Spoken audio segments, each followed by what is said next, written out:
Hi everyone, Stars Every Day here. I just finished watching Samurai Jack season 5, episode 5, and what a mind fuck. Okay, so spoiler warning obviously, if you haven't seen this episode. I'm gonna get into it though. This whole setup of this episode in the promo too, especially the promo, made it seem like this would be a whole like Aku and the Scotsman kind of episode, like taking a whole episode away from Jack and Ashi after they just had that whole thing in the previous episode about escaping together and everything. Holy shit. No. Apparently fucking not. Like, we only spent a couple minutes with Aku and the Scotsman before it was like, whoosh, and then he's a ghost, and I'm like, wait, what the fuck? Okay, I guess you're a Scottish ghost sword ghost now. Alright, sure. And he's like, we're gonna find Jack and we're gonna... I can't do the accent, even though he's Scottish, I'm Irish, but anyway, we're gonna find Jack and help him beat Aku or whatever. And I'm like, okay, good.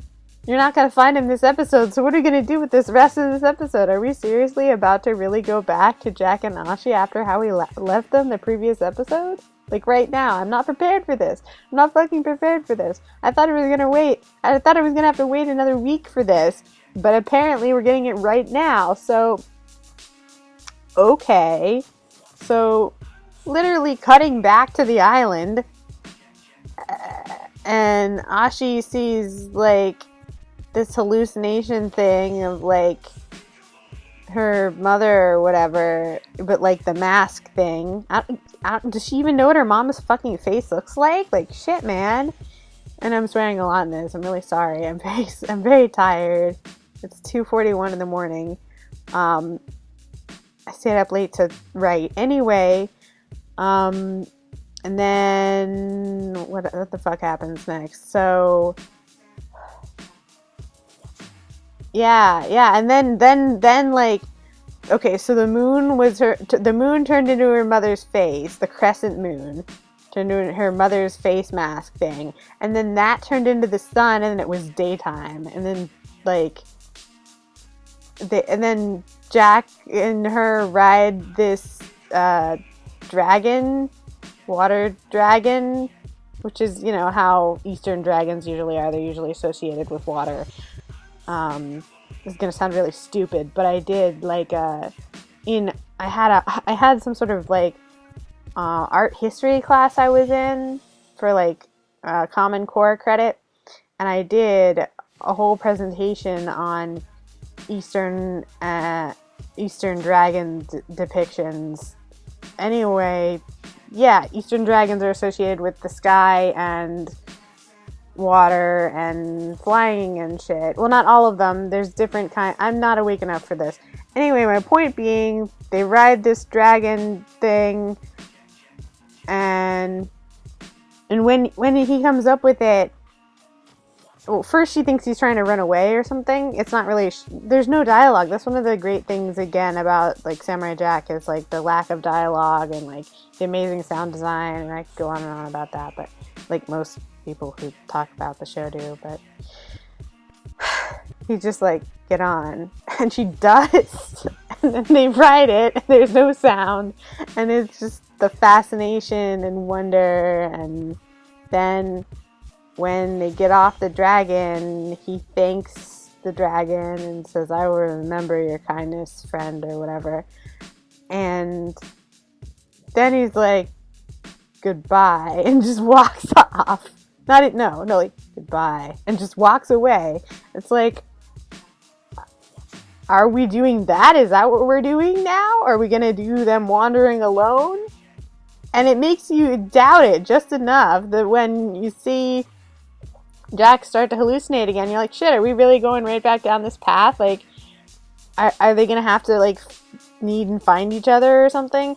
But no, Ashi shows up, and she sort of can't, like, I'm not sure if she can tell or not whether he's, because he was hallucinating, he was shouting, so she's seen him do that before, so I don't know if she thought he was doing that again or what. Anyway, they wind up having this argument about, like, she wants him to show her the truth or whatever about the world, Naku and whatever, and he's like, no, you won't, like, change your mind or whatever, and she's like, you don't know me? And he was like, okay, like, fucking fine, I'll show you. And she's like, okay, and he's like, we'll do it in the morning. And then he tells her this story about how the stars were created when she asks about it. And I think that sort of, like, helped him understand, like, she just literally doesn't know shit. And he tells her this really sweet story that his mother told him. And I think that was really an important part. In this episode, I don't know how they managed to make all of this shit fit, but they really did. And it didn't feel rushed at all. Like, in the last episode either. Like, neither of these two episodes seem rushed at all. But still, in 2 episodes where we took out a couple minutes to spend with Aku and the Scotsman, how have we completely gone from I'll kill you, samurai, die, to... Anyway, at the end of the episode, she's like, where's Jack? Like, where did he go? Like, I need to find him, whatever. Anyway, I skipped the entire, like, middle part where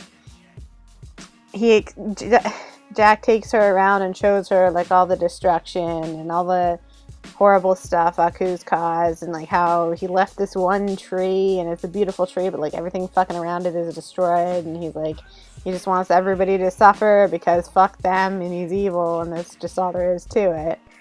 And it gets to the point where she's like, I've seen enough, and Jack's like, well, me too, but it's still here. And she's all like, well, what do we do? Like, how do we stop him? And Jack's like, we fucking can't. And I've tried for forever, and I can't. And he doesn't mention his sword, and that's very interesting, because we still don't know how he lost his sword. And she doesn't know anything about that either. She doesn't know anything about that either. So, then they find this blue guy, and he's like, oh, this samurai, he'll help, finally, whatever. And then he's like, they took the children, and then Jack and Ashi get their shit together to go help, and the kids are being controlled by this sound or whatever. So Jack distracts them, and Ashi goes to try to destroy the thing, but she gets kidnapped. And then there's, like, he seems like a robot, but he's actually a guy wearing a helmet. He acts kind of, like, creepy or whatever, and I'm like, oh great, they're doing this. But they handled it pretty well for how they handled it. And also, it was, like, confirming on 2 ends, like, the person who needed help and the person who was doing the really bad thing, like, both talked about Jack from the perspective that he was somebody, like, trying to help the innocents, and, like, the bad guy talked about, like, how children were, like, easy to manipulate, which goes back to Ashi's past, and, like, sort of informed her that, like, bad people will, like, try to indoctrinate children through various means to try to, like, use them as weapons, like how she was used as a weapon as a child into her young adulthood, or however old she is now. And that's, like, how all of her sisters fucking got killed, because they were set up against an enemy, because they shouldn't have been trained and set up against an enemy as children. Like, I mean, they weren't children when they fought with Jack, but they had the mentality of children because they weren't friggin' taught anything. So when she managed to escape through sheer willpower, it was sort of, I guess for her, she was sort of, like, taking power back from, in a way, also sort of from her mother, not just from the person they were fighting. And also, oh gosh, the part with the horsemen in the mist, it was such a mindfuck. Okay, so Ashi disables the chips on the kids or whatever, and they pass out or whatever, but Jack thinks they all died, so he totally loses his shit. And he approaches this, like, eerie horseman guy with the green haze, and the guy is all like, it's time or whatever, and Jack just, like, leaves with him, and then it's like, where the fuck did he go? Like, this was completely unexpected. Like, I thought this was gonna be a fucking Aku and the Scotsman episode. Like, I was expecting Aku, like, I don't even know. I was just expecting lots and lots of Aku. Instead, I got all this, and I'm like, whoa! Like, nothing wrong with Aku. I love Aku. This is not what I fucking signed up for. I mean, this is totally what I signed up for. I love this. This is amazing. But what the fuck? That was not the episode I expected to watch. Not the ending I expected to see. Just like, where the fuck are they going with this next? I mean, yeah, obviously, eventually, the ghost of the Scotsman and his daughters are gonna, like, either find Jack or find Ashi, who's searching for Jack, and then they'll find Jack. Or, I mean, what if they even find the sword before they find Jack? I don't fucking know what's gonna happen. Like, I'm usually pretty good at predicting this kind of stuff, and they're just, like, throwing the characters, like, and just, like, shaking them, and just, like, okay, that's a little, they're very good at doing the unexpected, and between the beautiful art, beautiful pacing, conservative use of dialogue, good acting, sound design, just so amazing. The show is so amazing. I can't wait for next week, because if this is, what are they gonna pull out from underneath my feet next? Like, I watched, okay, I gotta admit, I did watch the, like, little, like, preview for the next episode 6. I also watched that. And they show Ashi, like, looking for Jack, and, like, where the fuck are they going with this? What is this episode going to be? I don't know, but I know it's going to be amazing, but they're subverting my expectations in positive ways, and I don't know how to handle it. Other than that, that's what I just said. That's how I'm handling that, I guess. Okay, so this part was recorded in the morning because I didn't wind up being able to finish it last night because I was too tired, loopy. My further thoughts, not particularly so much on this episode, but on this episode as it relates to Ashi's arc as a whole, reminds me a lot of, I know somebody who was in a cult for a while, in their mid-youth, I'd say. And when they talked about it, that the